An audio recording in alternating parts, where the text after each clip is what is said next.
Over the past 10 days, something has changed. Takakeisho is keen to stress, I'm training as though the tournament is on. But like fellow Ozeki Asanoyama, he's given his inner feelings more room to breathe.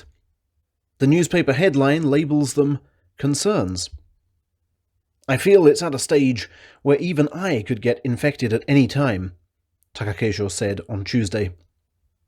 It could be asymptomatic. I could be unknowingly causing problems for my fellow rikishi. That's quite scary. Even the receipt of 50 masks from the Sumo Association, the latest in a long line of virus prevention measures, hasn't fully assuaged his doubts. Yes, they've taken every possible measure to protect us, he continued, and until the Sumo Association decides otherwise, I'll continue to train tirelessly as if the May tournament is on. However, let's face it may well not be on. Baseball and football have been postponed. If we go ahead, we'll be about the only sport which does. In particular focus of late have been the so-called sanmitsu, the three compound words beginning with mitsu, close, tightly packed, denoting situations Japanese must try to avoid if transmission is to be reduced. Mippei, enclosed, poorly ventilated.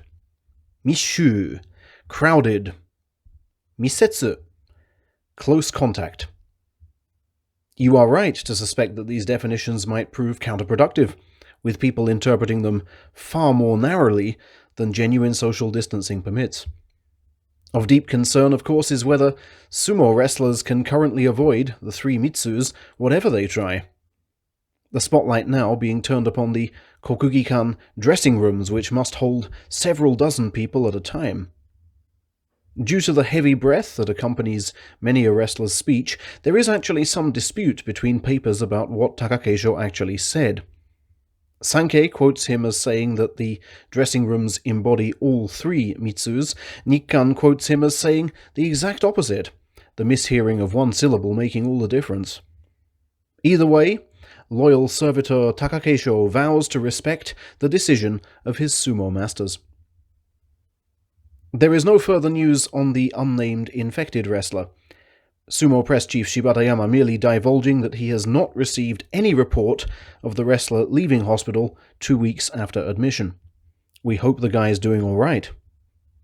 With respect to training, it seems wrestlers are entirely bored with endless repetition of basic exercises, causing Shibatayama to search for a halfway house.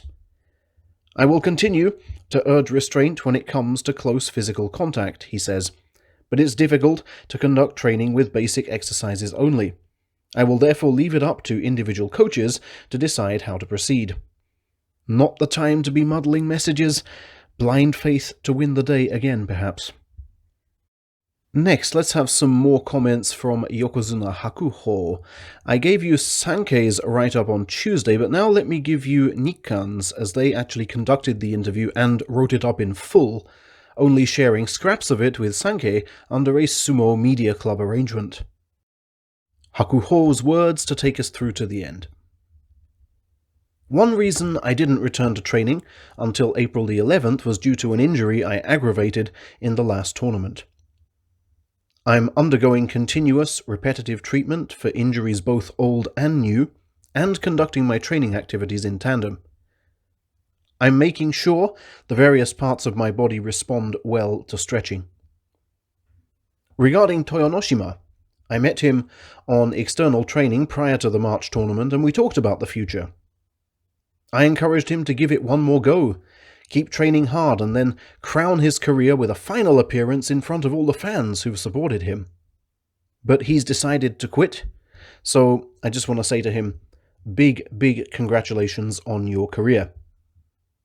I sent him a message to that effect on hearing the news of his retirement, adding, let's continue to do our best together. He wrote back saying it was an honor to be fighting in the same era as me, although he found me detestably strong. But he added it was the greatest moment of his career to fight me in a playoff just days after I extended my record post-war winning streak to 63. I'm really happy he could write that of me. I have many memories of fighting him, but let's focus on that playoff, shall we?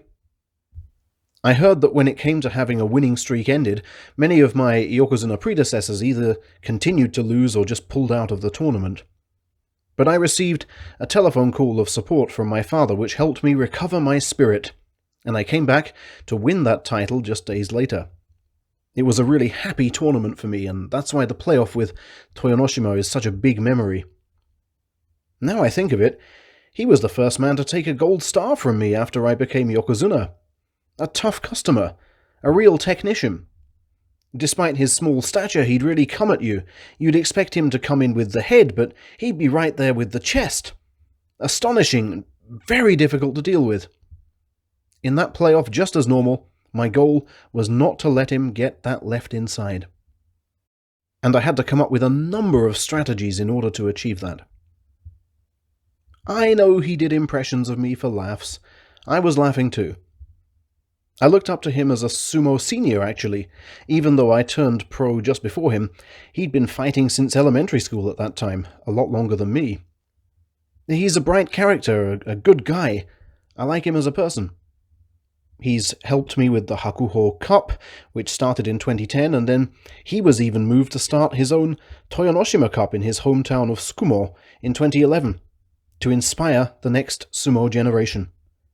He's therefore someone essential to the future development of sumo.